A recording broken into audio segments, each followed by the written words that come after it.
Are you frequently in a state of fatigue? It might surprise you to learn that your cellular health begins to decline as early as 25 years of age. As you get older, your cell membranes start to become like Swiss cheese. The cellular damage is the primary cause of biological aging and could be the root of your fatigue. But there's a breakthrough supplement that's scientifically proven to repair and renew your body's cells. NT-factor lipids. NT-factor lipids are identical to the phospholipids found in your cellular membranes. NT-factor is the only solution proven and published in medical journals to repair those dead spots in the membranes.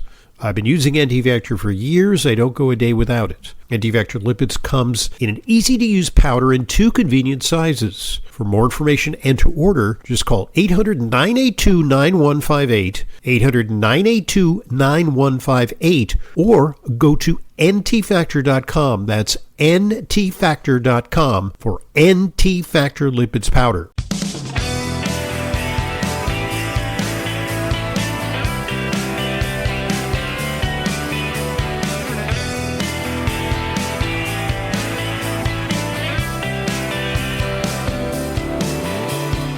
Welcome to today's Intelligent Medicine Podcast. I'm your host, Dr. Ronald Hoffman, and I'm very happy to be here because it's one of my favorite times of the week when I have an opportunity to field your questions. Questions come to questions@drhoffman.net alongside my good colleague of many years, Leyla Muden, because saying goes, 2 heads are better than 1. Right, Leyla?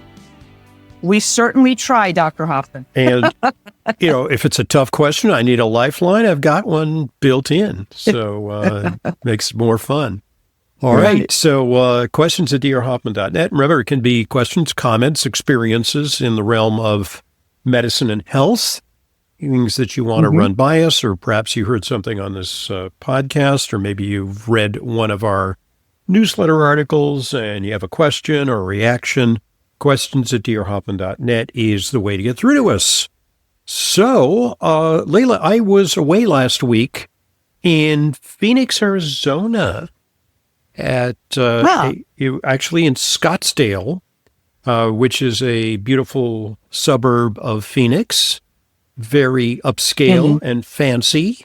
It's kind of like the Beverly Hills of Phoenix.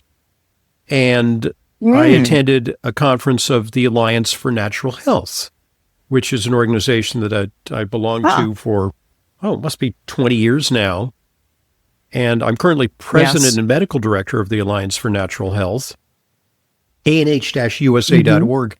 And what that was about, it's an organization that is a proponent of health freedom and choice and prioritizing natural, low-cost, practical fixes for health problems over high-tech pharmaceutical interventions. Although we don't preclude innovative pharmaceutical inventions, we applaud them.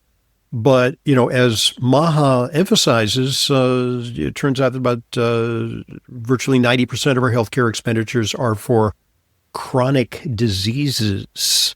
And we're not doing that well on chronic diseases. It's true. So these chronic diseases that afflict us, many of which are lifestyle related, that's kind of the Maha message. So, you might say, well, that's kind of redundant because that's being handled, right? RFK Jr., in Washington, and the HHS and Marty McCary and the whole crew there. We need to hold everyone's feet to the fire. Exactly. And just keep it going. Exactly.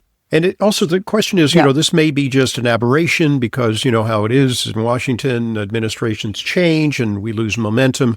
And so regardless of who's in power, ANH has been there as an advocate for healthcare. Now, I have to say that for the entire 20 years that I've been with ANH, I've never been as excited about the prospects for ANH, Alliance for Natural Health, to make a difference because we now have 30 initiatives underway, of which around 20 some are complete.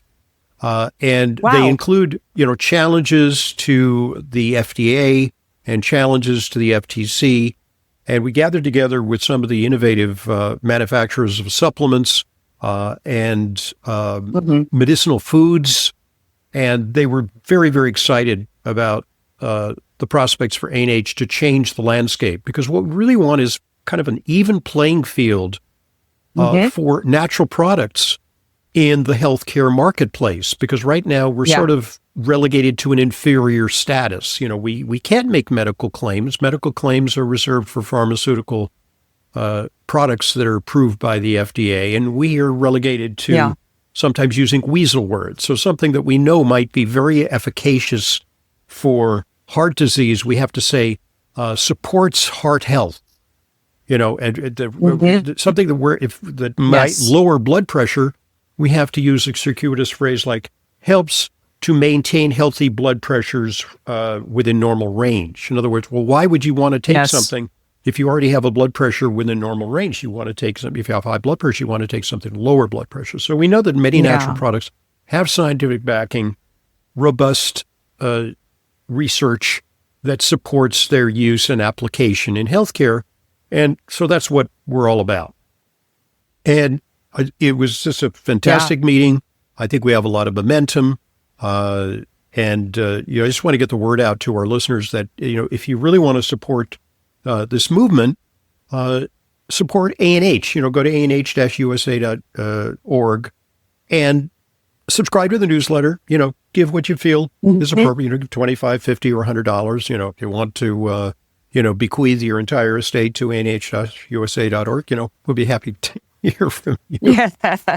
But every donation helps. But we're not walking around with a tin cup, because we actually have considerable backing now from people in the healthcare arena who really believe in our mission. So I'm excited about that. That's wonderful. Wonderful.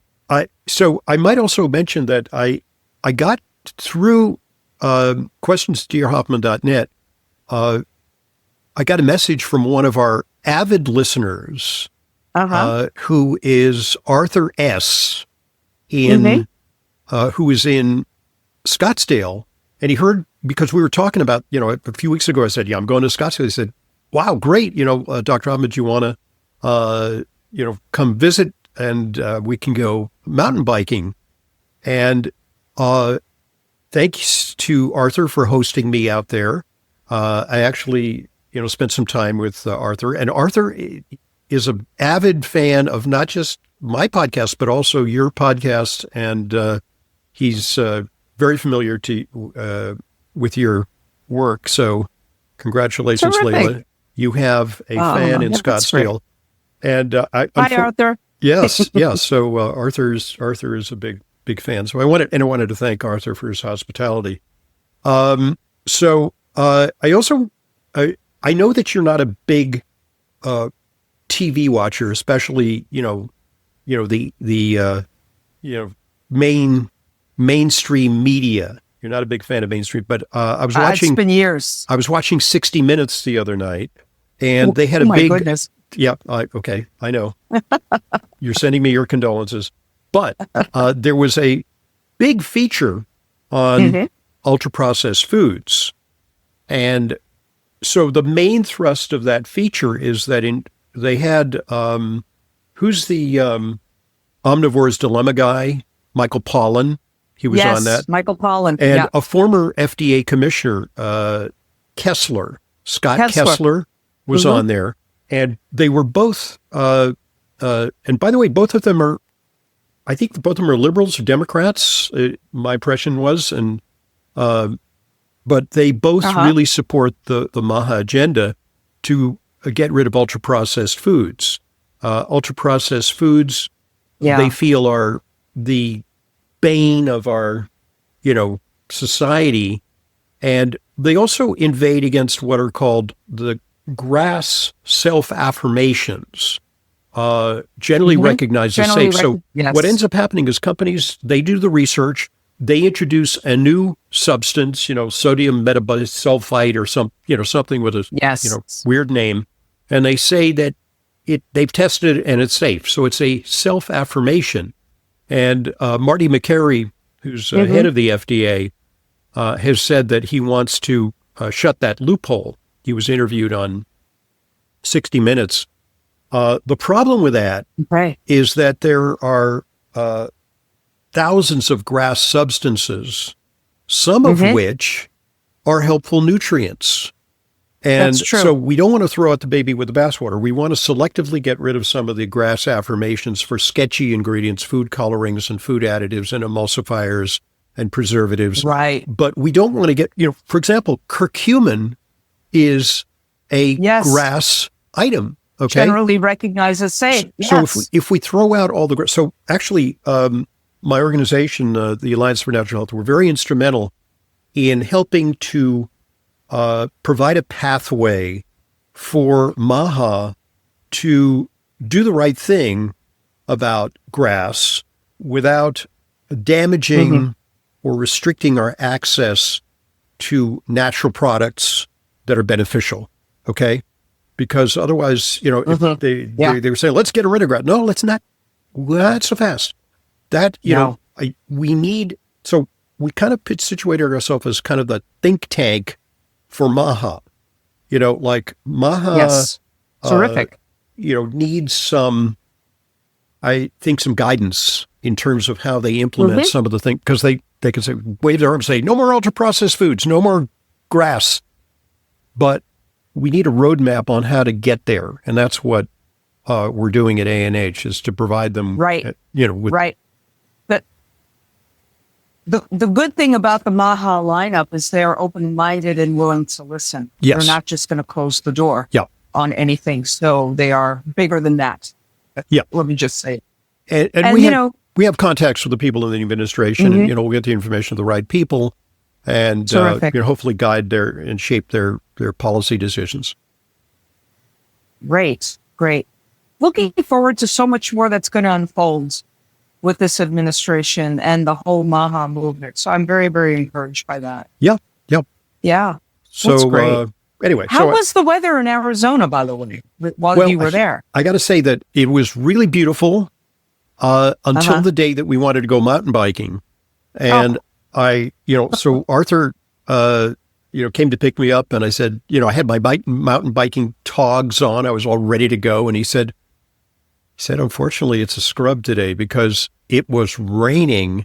And for me, like, a little rain is no big whoop, because it was, I just came for 6 degrees temperature in New York. So it was like in the 60s. So it wasn't daunting to me, but he said that where we were going, it was a little bit in the foothills.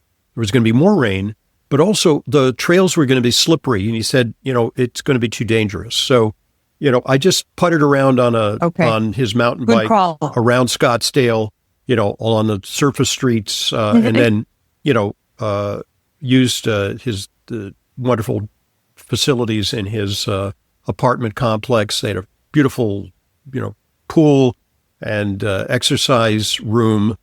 Lovely. And And 60 degrees. Wow. Yeah. It's finally starting to warm up just a little bit here in New York after that deep freeze of several weeks. It's amazing how warm 36 degrees feels. Oh my gosh. I almost didn't need a hat. That was amazing. Oh, wow. It's 36. I don't need the really heavy coat today. Yeah, exactly. Oh my God. All right. So, questions at drhoffman.net, the place to send questions to. Before we get to questions, customarily, we will allow one of our sponsors an opportunity to share an important message. So here goes. Listen up. Now, more than ever, it is important to have a healthy immune system. Many health professionals agree that probiotics are a leading natural therapy for boosting immune health. Why? Because 70% of your body's immune cells reside in the GI tract. By taking a superior probiotic daily, like Dr. Ohhira's probiotics, you can enhance your overall immune system and immune response. The key to Dr. Ohhira's success is the 500-plus postbiotic metabolites that are in each capsule. Postbiotic metabolites are important to the regulation of most systems in our body. For a short-term immune boost, try Dr. Ohhira's Propolis Plus. Merging nature and science, Dr. Ohhira's Propolis Plus combines Brazilian green propolis, vitamin E, astaxanthin, and tocotrienols for additional and powerful immune support. Be proactive about your immune health. Ask your retailer today about Dr. Ohhira's probiotics and Dr. Ohhira's Propolis Plus today. Also available online. Thanks for listening. Thanks for supporting our sponsors. They are what make intelligent medicine continuing free resource to you. And now back to our questions, or actually let's start with our questions. So what do we have in the mailbox? Yes. We've got an email from Genevieve. Genevieve says, at 85 years old, I have a left hip T-score of -2, whereas 2 years ago, again, it was negative a what? -1.5. Negative what? -2.4. Okay. -2.4, whereas 2 years ago, it was a -1.5. That's kind of Well, surprising. I got to say, that amount of change probably isn't real. These measurements are not deadly accurate. I've learned by talking to someone who is a former technician who administered these tests. And so it's very important to compare apples to apples, make sure that it's on the same machine because the machines are calibrated. Yes, the same place. But also positioning is very important, because if you position a person differently, so that amount of difference is a little bit surprising in just a 2-year interval. It would represent a significant amount of bone loss in a short period of time. So I'm a little skeptical about that. But again, how old is this person? 85. So this person is 85. barely on the threshold of osteoporosis at 85. Threshold of osteoporosis. Yeah. So that's not so bad. That's not so bad. Now, if the person was like 35, I would say, oh my goodness, that, you have so many more years and you're going to continue to lose bone. So I think that's not true. Right. Yeah. So Genevieve is taking a lot of supplements based on an article, a very long article in the Townsend Letter article called Osteoporosis Myths, Perceptions and Truths and Natural Solutions with Nutrition Botanicals. Anyway, she's been taking let me a just lot say of that the Townsend newsletter is great. It's very interesting, but it is very alternative. And, I don't know if they even present a balanced, intelligent medicine approach where they would invoke even pharmaceutical fixes. The bias is towards natural things. Sure. And sometimes the articles, frankly, can be, I don't know, a little eccentric, I have to say. I mean, I think there's some great articles in it. She's saying, well, absolutely. Of the many supplements I'm taking, that I already take, I've now added boron, silica, and potassium bicarb. Many foods were mentioned, including plums and prunes. Could you comment on these and which supplements and foods I should consider key for my bone health? Well, I take no pharmaceutical drugs. Yeah. I got to say that, she's on the right track because boron, silica, there is some evidence on, plums and prunes, that there's some mojo on that. There's also evidence that olive leaf extract may have some anti-osteoporotic effects. Yes, strontium. Yes, vitamin D. I'm sure she knows that calcium and magnesium are important. I guess the potassium bicarbonate is an effort to... that's an effort to alkalinize the body because it's thought that an acidic state is associated with a more rapid loss of bone. I guess there's something to be said for that. It's not harmful, unless someone has an overload of potassium, and probably there's not that much potassium in there. What would be a mistake is to take sodium bicarb because you get too much sodium, right? That's like bicarbonate of soda. Yeah. You wouldn't want that. Right. Is there anything missing from the... One of the most important things, Genevieve... Go ahead. One of the things Genevieve can do, especially as an 85-year-old, is make sure she's getting quite a nice, good, adequate intake of animal protein every day. Absolutely. As we get older, I don't know what happens to our appetite or just a lack of wanting more animal protein as opposed to some, tea and toast or with jam, which is exactly what you don't want for your bone health. Pastries. Because I think, older folks sometimes, they lose their taste buds a little bit. So they're looking for that sweet stuff. Right. Reminds me of my grandmother at that age. Tea, with milk and sugar along with the cheese Danish. I mean, this was standard fare. Yeah. Oh no, I don't want to eat that meat and potatoes. I want to do this instead. But so Genevieve, please, keep your eye on the amount of animal protein you're getting and maybe some physical exercise as allowed by your healthcare practitioner. And also consider, balance training, and even if it's possible, undertake physical therapy to fortify your balance, because the main reason that people have fractures is not because the bone is weak, but because they fall. Although I did hear of an instance where someone told me that they had a vertebral fracture, and this was actually a male who was in his 60s, and you don't consider males osteoporotic in their 60s, and a relatively healthy person with a family history of osteoporosis. And he developed a respiratory infection. He sat up in bed coughing, and then he felt a terrible pain in his back. Back.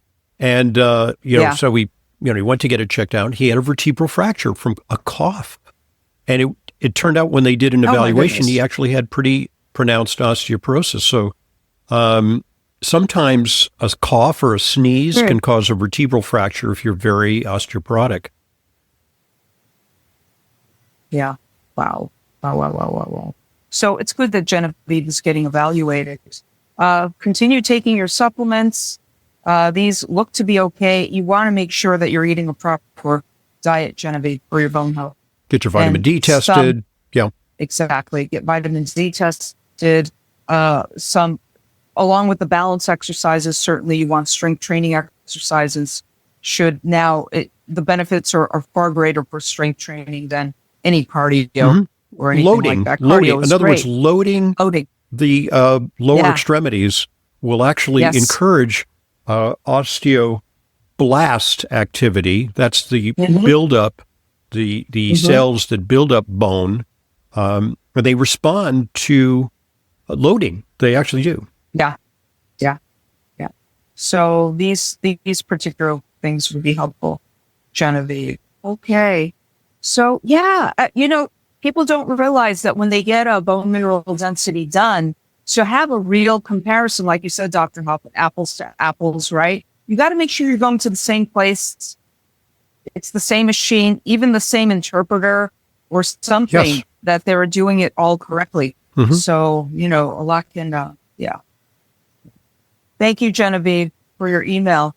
Let's see here. We've got from David. Oh, dear Dr. Hoffman and Leyla, thank you for all the wonderful content. You have answered several of my questions in the past. I've been very grateful. I have heard over the years from pro-vegetarians that they've been so long without eating meat that if they ate any now, they would have a terrible reaction to it. Headaches, nausea, etc. Is there any truth to this? Or is this just another anti-meat myth? Well, certainly any change in your diet may render some reaction.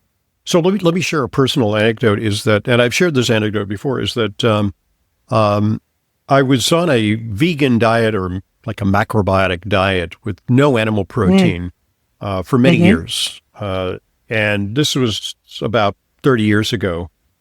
I developed an intractable itch. My body became very reactive, and I was just terrible itch. And I was taking antihistamines almost to no avail. And I went actually to some of the more prominent colleagues of mine, and, they said, well, maybe you have candida, take some antifungal and do this, do that. And it didn't help. And then I went to Dr. Nicholas Gonzalez, who did metabolic typing. And what was interesting about Dr. Gonzalez, it was not one diet. It was a spectrum of diets, from the most heavy-duty carnivore diet to the most vegan diet that he would use in his cancer patients. And I said, Nick, because I knew him, he was a colleague and a friend. And I said, Nick, I would like to become your patient. I don't have cancer, but I got a problem. Maybe you can help me. And he said, I'd be happy to help you. And he just listened to my story, and he said, I bet you're too alkaline. I said, alkaline? I thought that was good. You can't be too, you can't be too rich, too thin, the expression. Right. And he says, you're too alkaline. you need to acidify your body. And he said, I could do some testing, but I'm pretty sure I'm right. And I said, well, what should I do? And he said, you should start eating meat. And I said, oh my goodness, I haven't eaten meat in, 17 years. Was it that long? It had been long, really long time. Wow. And okay. I said, well, I don't know. I actually found, not that it was disgusting, but just I was unused to the idea. And I said, I don't know, maybe I could do it, 2-3 times a week. And he said, no, you need to do it 2-3 times a day. And I said, what should I have for breakfast? He said, have a steak or have a lamb chop. I said, really? Yeah. And I said, well, it sounds crazy, but I was just uncomfortable. Wow. And I really didn't try anything. I would have hung, upside down in gravity boots, if he'd said that was the solution. So I said, fine. And I started, and I never looked back. I was fine. I had no problem adjusting to this profound diet change. I started, and by the way, within a few weeks, the problem was completely resolved, never to return. Oh, okay. Fantastic. After all those years of being vegan, that's really something. I've cut back on meat. I mean, I don't eat meat so intensively now, but I had to, to kind of right the ship, do a 180. Exactly. You had to go all the way in the other direction for it to bring it back to equilibrium. Now, and what you said is correct, is that the body, it's use it or lose it. You sometimes lose the ability to digest and handle certain foods. An example of which is lactose intolerance. If you, you can actually reacquire some degree of lactose tolerance by gradually adding milk to your diet. You can actually reacquire small amounts. Some of it has to do with digestive enzymes, which if you don't need them, they turn off. Your proteases that break down protein, if you're not having heavy duty protein, they decline. But your pancreas can adapt, and there's a new diet. The other thing is the microbiome. Your microbiome changes with your diet change, and eventually your microbiome will actually reacquire the microbes that are helpful for meat digestion. And so it may take some time. There may be an adjustment. There may be a psychological disgust, and some people don't want to eat meat on ethical grounds. They kind of visualize the animals being slaughtered, and, I get that. That's a psychological. And yet for other people, it's a texture thing. They simply can't stand it. It grosses them out. And that's a tough bunch. That's a tough nut to crack at that point. I would say also that as people get older, their capacity for digesting meat declines, especially women, because women have smaller bodies. They have less muscle, and they actually have less robust ability to digest meat than men, because men carry bigger musculature, and they generally require more protein. So that women sometimes develop something called hypochlorhydria, or lack of stomach acid. Stomach acid is essential for digesting meat. Sometimes taking betaine hydrochloride along with your animal protein can add a little bit to your digestive ability, or taking some pancreatic lipase for the fat. Absolutely. Yep. Yeah. Pancreatin or That's something a pancreatic like that. enzyme. Absolutely. Right. So, David, no, this is such a great question. Well, we could take a deep dive all over this. I mean, how do you feel about the diet change? Maybe the vegetarian, vegan person was very happy doing that, but then they had to change. Dr. Hoffman, in your case, the outcome was excellent. And in a very short period of time, which is terrific. That really speaks to resilience. A lot of people in otherwise good health should expect the same type of an outcome. Now, maybe in the beginning, it depends on why they were anti-meat. If it is truly its texture, taste bud thing. I have had clients in my office who absolutely cannot wrap their head around any of that. And I have to meet them where they are. I have to meet them where they are. We have to talk about texture. Maybe it's not a steak. Maybe it's some ground beef hidden in some other pureed, something that we can do so that you could get used to the different textures and things like that. But people who are having headaches, nausea, it's true. It could be, at least in the beginning, any diet change, because your body is saying, whoa, what's going on here? We got used to this thing happening, and now you've changed it to this thing. But certainly your body's going to respond to some degree. What he's referring to is a little bit of a scare tactic, is that, if you're vegan and you try to eat meat, the wrath of nature will be upon you and, you won't tolerate it. That's not necessarily true. One thing about humans are designed to be omnivores. That's part of our natural selection. We have in the animal kingdom, the ability to eat a wide variety of nutrients and inhabit a wide variety of habitats. So you have people in the Arctic who get virtually no vegetables. They subsist on blubber, and fish. And then you have people in the tropics who have plentiful fruits and vegetables. And, then there are people who come from the Fertile Crescent, Mesopotamia and Egypt and China, who subsisted for millennia on grains, and maybe there's some adaptation to that. So it's also, but, you can't say because a person is Chinese or a person is, from Scandinavia, because there's so much admixture of these days of the races. There are very few purebred humans now. So you can't really tell. But there is a bit of a differentiation based on, where your ancestors are from. Absolutely. David, thank you so much for this very, very thoughtful question. It's fun to discuss something like this, because as we're finding out more and more about a proper human diet, a lot more people are starting to make these changes, or at least contemplate them, and realizing that they may have to make a decision, one based on their ideology, if it's an ethical reason why they're not eating meat, or maybe one based on their health. As Dr. Hoffman, you gave a great example of, hey, something's going on here, it's not right, and you decided to go with your health rather than an ideology, for example. A lot of people are left with this decision.